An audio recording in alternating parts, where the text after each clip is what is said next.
最近跟奶奶學咗醃泡菜，今日返屋企試下自己醃下先。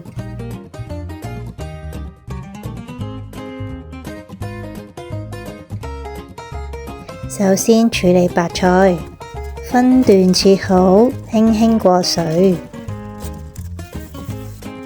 然之後切碎細塊，跟住灑粗鹽醃2個鐘。2個鐘之後再洗1-2次水，跟住順次序落材料。首先洋蔥、蒜蓉、清淨魚露、梅汁，份量隨自己調校，我自己就用呢個基準。跟住繼續落辣椒粉，跟住落蝦醬，跟住少少攪勻，落少少薑粉。